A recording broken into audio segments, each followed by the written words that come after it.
Hello, I'm Shumi Nagaremono, the hobby drifter, and I love Evangelion. I've been a fan since I was in high school. Back then, in the Chicago suburbs, the only way you could see new anime was to buy absurdly expensive VHS tapes. Inevitably, the people who were into anime would trade tapes around, and that's how I first found Evangelion. By the end of the second episode, I was hooked. I wore out my VHS tapes.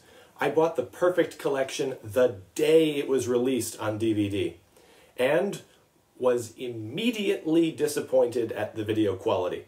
But that didn't stop me from watching the discs over and over again. So I couldn't wait to get my hands on the End of Evangelion. And honestly, I didn't. I bought a fan sub from a tape trader years before it got an official release in the US. Normally, that would have sufficed, but this wasn't Battle Athletes, or Tenchi in Love, or Urotsukidoji, the Legend of the Overfiend. This was the End of Evangelion.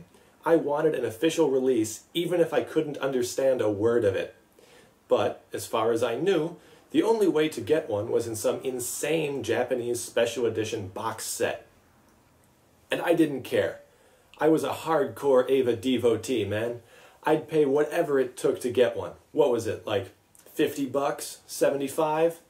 No problem. Sign me up.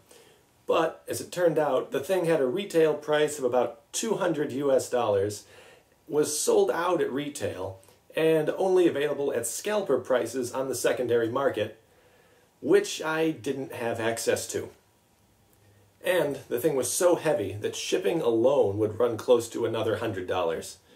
So, I guess that my devotion to Eva extended just up to the point before paying around $400 for a Laserdisc that I couldn't play and wouldn't understand even if I could. But, back in 2007, I wound up moving to Japan. Long story.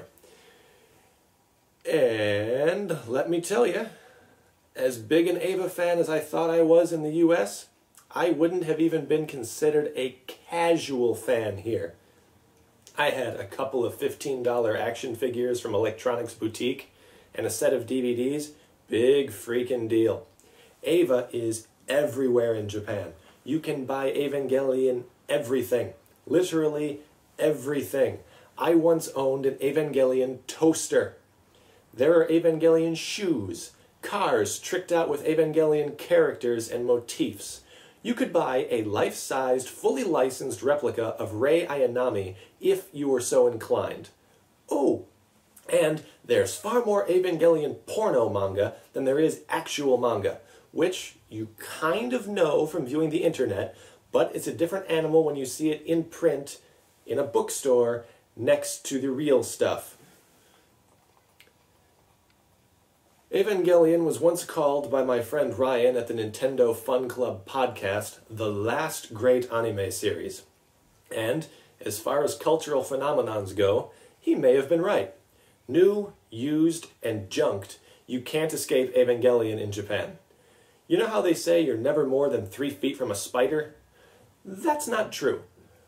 But in Japan, you're probably closer to more Evangelion merch than you are to a spider at any given time. So, it's kind of surprising that it was years before I found one of these box sets. Less surprising is that about 3 weeks later, I came across this one. Now, I know what you're thinking. Shumi, why did you buy 2? Because that last one isn't the Laserdisc box set, it's the VHS box set. Did you know there was a VHS version? I didn't. The thing to keep in mind as we're going through this box is that it really was meant to be the end of Evangelion. It was meant to be the big blow-off to the series, and in a way, this box is a near-perfect summary of Evangelion. Almost a time capsule, if you will, of Eva mania. Evangelion was a cultural phenomenon. There was anime, of course, and the manga, which is still not finished, but there were countless toys, art books, trading cards, and other little knickknacks too, and this box is a treasure trove of all of that. You'll quickly notice that a lot of the stuff in here is too big to fit nicely into my usual review studio. I think that's fitting since so much of this set outdid my own expectations. First up, the box. It's a large, sturdy box, and yeah, it features beautiful painted artwork of Rei Ayanami, former 14-year-old schoolgirl, demonstrating how the fate of destruction is also the joy of rebirth. Naked. It isn't in any way, shape, or form pornographic, or even erotic, but just the same, I can see why different box art was used for the US release. It is very classy. Here are the Laserdiscs themselves. They feature some truly beautiful art, plus the art for the original American release of End of Evangelion, which is so different from every other bit of artwork that I just kind of assumed it was an original piece from somebody at Manga Home Entertainment to replace the art on the box set. By the way, manga? Seriously? You don't even get the pronunciation of your company name right. There are no inserts or anything in these two, unlike all of the individual release discs from the series. It's kind of surprising, but it's about the only thing that was left out of this set. Here are the VHS tape versions. Surprisingly, they look just like every one of those clamshell bootlegs you saw at comic book and anime conventions for years. So, nice job, bootleggers. Here's an insert that has some promotional and concept art.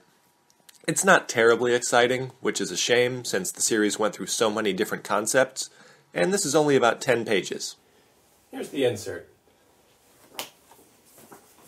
As you can see, it's nice, but nothing super exciting. We also get a nicely presented set of 3 telephone cards. For those that don't know, and Adam knows I didn't, telephone cards were a big deal before cell phones outnumbered appendixes in Japan. Each of these allows the holder to make a local call from any of Japan's NTT payphones 50 times. I'm told you can make a call to a home phone for about 10 minutes each time, and to a cell phone for maybe 5. So this box set, in theory, gives you about 3.5 hours of talk time. You know how most discs include some behind-the-scenes making-of type stuff? This set goes several steps farther and includes the entire storyboard for the movie, all 800 plus pages of it. When you consider that now, 15 years later, the manga still isn't finished, this is quite impressive, and it comes in a nice slipcase. Look at this thing. It's as thick as a phone book and printed on really nice paper. Considering it was exclusive to this box set, I'm beginning to think that the original asking price was appropriate and not just a cheap cash grab. We've also got this little figurine of Rei. This is a translucent version of an existing Gashapon release, and really adds to the "this set has everything" feel. There have been dozens of Gashapon figures released for Evangelion, so having one be exclusive to this set, which, you must remember, was meant to be the end of Evangelion, is a nice touch. Since this set tries to incorporate every bit of what was popular about Evangelion, of course, one of the HG plastic model kits is included. This is a re-release of the Evangelion Unit 1, or Shogoki model, in completely clear plastic. I didn't assemble mine because, really, as much as I love this series, I don't need a clear plastic version of the main Eva. Know what else was a popular part of Evangelion mania in Japan? Ultra-cute plush versions of characters from the series. So, of course, this set includes an ultra-cute, plushy mass-production model. You know, the Eva that got brutally eviscerated by the same 14-year-old girl they'd later mentally and physically tear apart. And it is adorable. There's even a little string so you can hang it from your car mirror or something. Aww. But what would any Japanese pop culture phenomenon be without trading cards? This set includes a set of cards that collects all of the packaging artwork for the Laserdiscs. All but 2, that is. And those bits of art can be seen by assembling both sets and flipping them over. And that's it. The mythical End of Evangelion Laserdisc box set. It lives up to the hype completely.